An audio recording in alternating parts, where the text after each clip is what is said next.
قدرمنو بیا هرکلی او بیا تاسو ټولو ته ستړي مه شئ وایم. پروګرام ادبزار دی د پښتونخوا ریډیو اف ام 92.2 پېښور غږ تاسو اورئ. افسانې په لوري ځمه او څنګه چې ما د پروګرام په پیل کې وویل چې دغه افسانه ده د شهزاد ګل شهزاد افریدي د کتاب بې کوره شوي خلک نه انتخاب شوې ده. د افسانې نوم د برېښنا. ډېره خوندوره افسانه ده. یقینا چې ستاسو به هم ارومرو خوښیږي. لږه معمولي شان اوږده ده، ډېره نه ده اوږده خو لږه شان. نو تمه لرمه چې خاطر به مو پرې هم نه درنیږي او خوند به ترېنه هم اخلئ د دغه افسانې نه.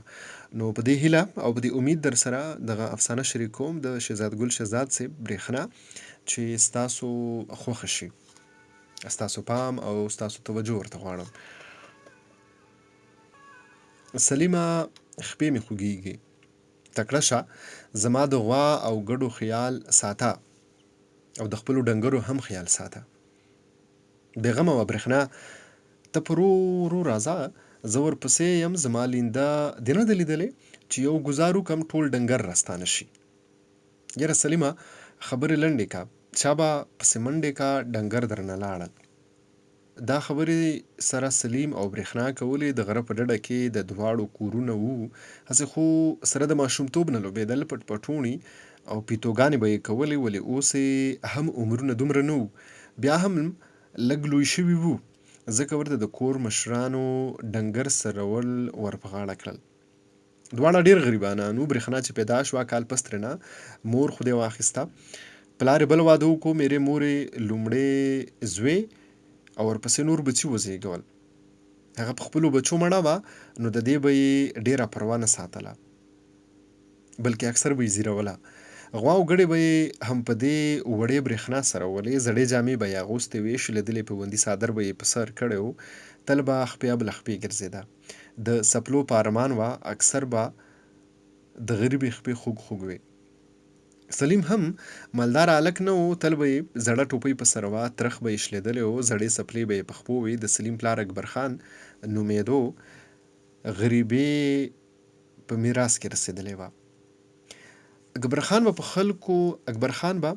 خلکو ته د خټو دیوالونه په مزدورۍ وهل.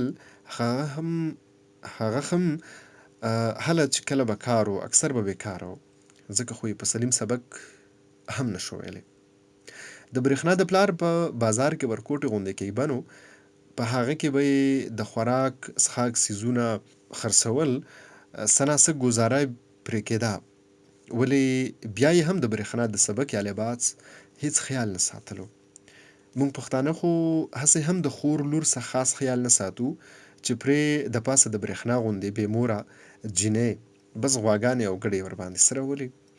سلیم او برېښنا به هره ورځ غواګانې او ګډې د غره خواله راوستې او تېر مازدیګر به یې کورونو ته بوتلې. د غره په ډډه کې یوه چینه وه، د دې چینې نه به یې د اوبو پتکې هم کوم به چې برېښنا په غاړه کې اچولې و راډک و، او بیا به د غره په لویه لمن کې په منډو د هغوی ډنګر د سلیم او برېښنا د غږ سره دومره اشنا شوي وو چې په اورېدو سره به واپس راوګرځېدل. برېښنا به د ځان سره د ګوړې چکۍ او د پیاز غوټې راوړې. د سلیم خو دا هم وس نه و، بس سړه ډوډۍ به یې په یوه کڅوړه کې راوړه. دا کڅوړه به هغه د دوو ولو په منځ کې غاړې ته اچولې وه. کله به چې دواړه وږي شول، برېښنا به راغله، د چینې نه به یې پتکې راډک کړو، د یوې غټې بیرې د لاندې به کېناستل، پیاز ګوړه او سړه ډوډۍ به یې وخوړله. بیا به سلیم پاس په بیره کې وختو، هغه به راشندلې او برېښنا به راټولولې. هغوی به چې په ځان پوهېدل، بیا به مازدیګر و، اذان به یې واورېدو، ډنګر به یې راستانه که او په ورو ورو به د کلي خواله راغلل. خو چې ماښام به شو او ورپسې به د شپې وړانګې خورې شوې، نو په دواړو به شپه اوږده شوه. ویل به یې چې خدایه دا شپه به کله تېرېږي چې موږ غواګانې او ګډې د غره خواله بوځو او دواړه سره ښه ډېر ولوبېږو. وخت تېرېدو د برېښنا مېرني وروڼه او خویندې هم رالوی شول، خو سلیم د موره یو و، نه یې خور لرله او نه ورور. سلیم او برېښنا به په یو بل دومره ګران وو چې د یو بل نومونه به یې په خوب کې اخیستل. اخر د ګرانوالي او نزدېکت په مینه بدل شو. د هغوی دا تصور هم نه و چې ګنې موږ به سره جدا کېږو چېرته. خو چې هغوی کله د مینې په باریکیو پوه شول، د برېښنا پلار جمعه خان ماما هغه د بهر تلو نه منع کړه. په هغې پسې د هغې مېرنی ورور اسلم هم رالوی شو. هغه به په برېښنا نظر ساتلو. سلیم به اکثر خپل او د هغې ډانګر مالونه په یوازې ځان د غره خواله بوتلل.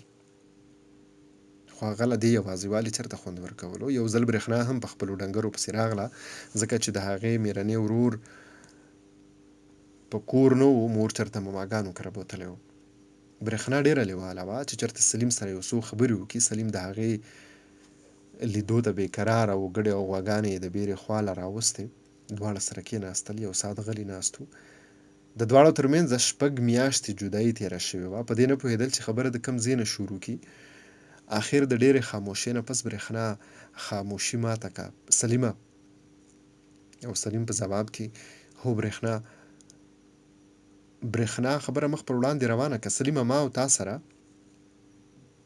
د ژوند خواږه وختونه یو ځای تېر کړل، خو اوس سلیم د هغې په خوله کې خبره ونیوه او خو اوس ما او تا له د جدایۍ د ترخو زهرو د څښلو وخت راغلو. څه؟ سلیم په حیرانتیا تپوس وکړو. او ګرانه زه پوه یم چې ته ما سره مینه کوې او زه هم تا سره مینه کوم، خو زما هیڅ واک نشته او نن ځکه راغلی یم چې تا سره څه ضروري خبره وکړم.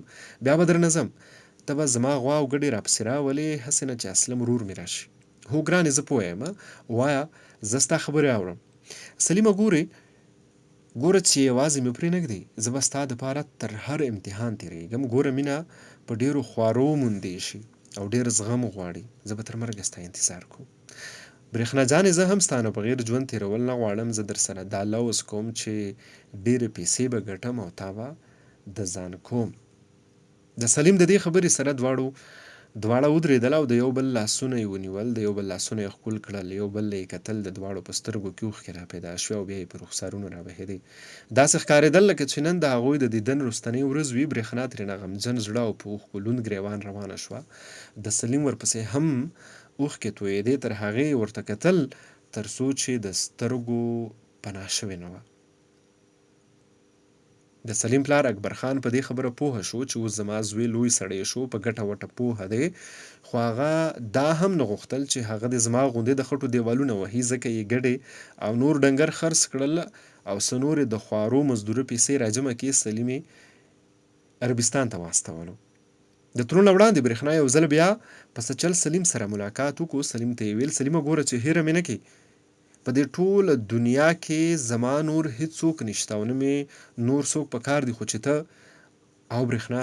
سلیم ځواب کې: زه هم نور څوک نه په کار وم ګرانې، تا به خامخا ګټم انشاءالله. که داسې ونشي نو بیا؟ برېښنا یو ځل بیا تپوس وکړو. برېښنا جانې، هغه به مرګ وي او په مرګ به صبر کوو. برېښنا ترېنه په سرو سترګو واپس شوه. په سبا سلیم خپل وطن او خپله د زړه ټوکړه برېښنا په خوږ زړه پرېښوله او د عربستان په لور یې سفر وکړو. د هغه د تلو نه لږ وخت پس د سلیم د پلار اکبرخان او مور زرجانې بدې ورځې الله سمې کړې. سلیم په سعودي کې د پایپونو خورولو په یوه کمپنۍ کې ځای شو. نیمې پیسې به یې ځان سره ساتلې او نیمې به یې کور ته راستولې. پلار یې د هغه په پیسو د کور د خرڅ نه بغیر زوړ کور ودان کړو. دوباره یې ښکلی جوړ کړو. حجره یې هم سمه کړه او پکې یې یو لوی ګېټ ولګاوه. د برېښنا پلار هم ښه شو. په بازار کې یې دوکان چې کوم د خوراک څښاک و هغه یې خرڅ کړو. د روغتونو دوکان یې ولګولو. خپل زوی اسلم به ورسره په شریکه کپړه خرڅوله. ټول ښه شول، خو برېښنا بدله نه شوه. څو چې پلار یې خپل و، خو هغه ته دا سپېره نه شو لیدی. چېرته د خوښې کالي نه وو اچولي. د مېرنۍ خور نه به چې کومې جامې پالتو شوې، هغه به دې غریبې په غاړه ګرځولې. برېښنا به کله ناکله په څه چل سلیم دې کره راغله. د زرجانې سره به کېناسته. یوه ورځ په خبرو کې د زرجانې نه تپوس وکړو: ترور جانې، سلیم له واده نه کوئ؟ هو لورې، یو زوی مې دی نو خامخا به. او بیا هغې دوباره: ترور جانې، کومه جینۍ دې ورته خوښه کړې ده؟ او برېښنا، زه به هغه له د هغه د خوښې جینۍ کوم. ترورې، چې د هغه به څوک خوښوي؟ برېښنا دوباره په موسکا تپوس وکړو. برېښنا جانې په ما ګرانې لورې ماته پته ده چې په هغه څوک ګرانه ده، په هغه جینۍ ګرانه ده څوک چې په ما هم ګرانه ده. یاره ترور جانې ما له هم لږ ووایه چې په تاسو څوک ګرانه ده چې دا ښکلې جینۍ څوک ده. زرجانې د برېښنا د دې خبرې سره هغه د دواړو اننګونه ونیوه، ورته لګیا شوه په ما ګرانې زموږ د خوښې جینۍ هغه ده چا چې سلیم سره یو ځای لوبې کړي دي، ورسره یې غواګانې او ګډې سره ولیدي، هغه د ټولې دنیا نه ښایسته ده. تل په زړو جامو کې ګرځي، زما دا ارمان دی چې د دنیا د ټولو نه ښکلې جامې واغوندي او زه یې خپل کور ته راولم. هغه هم ته یې برېښنا جانې، که خیر وي هم ته به زما انګور جوړېږې. یره ترور جانې برېښنا خپل زوړ څادر په مخ راخور کو، په سپین مخ کې یې سره وځلېدل، خپې یې په ځمکه د خوشحالۍ نه لګېدې، د کور په لور ترېنه روانه شوه. که هر څو برېښنا د میرې مور، میرني ورور او د خور د لاسه ډېره په ستونزو کې وه، خو بیا هم د سلیم یادونو غم ته نه پرېښوده. د خوشحالۍ نه به لکه د ګل ورو غوړېده. وخت تېرېدو، سلیم 4 کاله پس د عربستان نه راواپس شو. سلیم 4 کاله په عربستان کې تیر کړل او بیا یې د خپل مدیر نه د 6 میاشتو چوټي واخیسته او په دې امیدونو سره کلي ته راغلو چې که خیر وي، که برېښنا مې د راتلو سره ونه لیده نو خیر دی چې مېرمن یې جوړه کړم، په دیدن به سره ښه ډېر ماړه شو، ټول ارمانونه به پوره کړو. سلیم هغه ځایونو له څو ځله لاړو چېرته به چې ده او برېښنا سره لوبې کولې او بیا ورته یوه ورځ خپلې مور زرجانې ویل زویه زه پوهه یم چې ته د برېښنا نه بغیر ژوند نشې تېرولی. ما نن ستا ترور جمال رابللی ده، زه او هغه ورځو چې برېښنا درته وغواړو. ما د هغې میرې مور ته وینا کړې ده چې نن به درځو. سلیم ورته موسکی شو، مورجانې ستا خوښه ده؟ او بیا زرجان او جمال ترور د برېښنا دې کره راغلي. د برېښنا میره نسرین د وړاندې نه په دې پوهه وه چې زرجانه به برېښنا غواړي، خو نه پرې د هغې خوښه وه او نه د اسلم. هغوی دا غوښتل چې خپله سکه لور صنم سلیم له ورکړي، ځکه چې سلیم اوس مالداره هلک و، خو دې ورله ښه ځواني هم وربښلې وه، نو ځکه یې برېښنا په ځای صنم په ښکلو کالو اخیسته کړې وه. ښه ډېر سینګار یې هم وله کړی و، ولې برېښنا همغسې زړې جامې او هغه زوړ پیوندي څادر اغوستی و. هغې چې زرجانه ترور ولیده په سترګو کې یې اوښکې راغلې، خو څه یې ونه ویل. زرجانه او جماله په کټ ناستې وې، د برېښنا میره مور نسرین ورته مخامخ په بل کټ ناسته او صنم یې هم ځان سره کېنوله. برېښنا یوه غټه دري راوړه او په ځمکه یې وغوړوله، له دسترخوان یې راوړو، روټۍ یې پرې کېښوده، ټول سره کېناستل، صنم یې ځان سره نږدې کېنوله او برېښنا ورته لاس په نمه ولاړه وه. خورجانې زرجانې خبره شروع کړه، تاسو ته پته ده چې زما په سلیم تاسو ټول ډېر ګران یئ او برېښنا یې د بړوکوالي ملګرې ده، خور لور خو هسې هم د ورکړې څیز دی. هو خورجانې زما په صنم هم ستا سلیم ډېر ګران دی او نسرین بیبي مونږ ټول په یو بل ګران یو، خو مونږ درته د برېښنا دپاره جولۍ راوړې ده. خو زرجانې ما ویل که تاسو د صنم غوښتلو راغلي یئ په برېښنا کې به درته پاتې راشو، ځکه چې د هغې په لړمون کې فرق دی، یعنې بیماره ده، نو ځکه درته فی الحال هېڅ نشو ویلی. په دې لړ کې به خاطر نه درنوئ او که صنم غواړئ نو پرې سوچ به وکړو. ښه خورجانې ما له خو صنم او برېښنا دواړه یو دي، خو د سلیم نه به هم تپوس کول غواړي، زه به لږه مشوره وکړم بیا به راشم. زرجانې دا وویل او جمال ته یې مخ راستون کړو، راځه خورې چې کور لږه مشوره وکړو بیا به راشو. ټیک ده. جمال په جواب کې ورته وویل خو نسرین ته زه خبره کوم چې سلیم او برېښنا په یو بل ګران هم دي، بلکې یو بل سره مینه هم کوي، نو پکار ده چې نسرین په دې خبره سوچ وکړي. او جمال بیبي ما پرې سوچ کړی دی، ما درته وویل چې برېښنا بیماره ده، نو ځکه د هغې په باره کې فی الحال هېڅ ځواب نشو درکولی. د نسرین د دې خبرې سره زرجانه او جمال ترور واپس راغلی. په بل لور د صنم ورور اسلم چې کور ته راغلو، مور ورته خبره وکړه. اسلم د غوسې نه تک سور شو چې برېښنا سپېره زما خور له د ښو کور په تلو کې خڼ جوړېږي. ځان سره یې وویل چې دا دیوال به ضرور نړوم.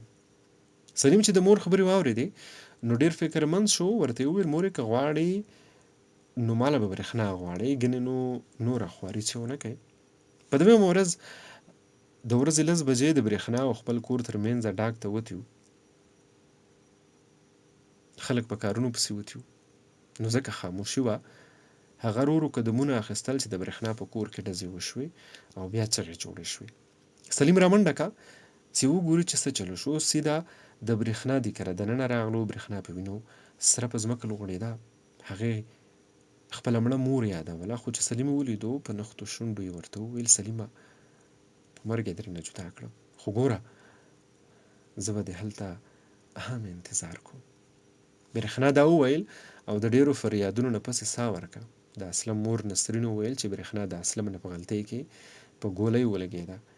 خو د برېښنا سکت رور چې راغله بیا وویل برېښنا جانې بې ګناه یې ځکه مړه کړې چې خپله ادی دې نه وه.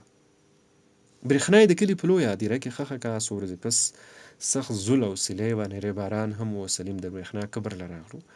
اسمان ګړز ګړوز کول. هغه چې اسمان ته وکتل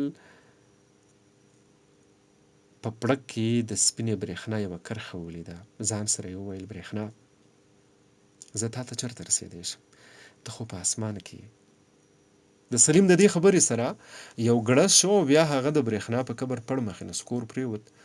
خلکو چې سلیم د برېښنا په قبر مړ پروت ولیدو چغې جوړې شوې چې سلیم برېښنا مړ کو.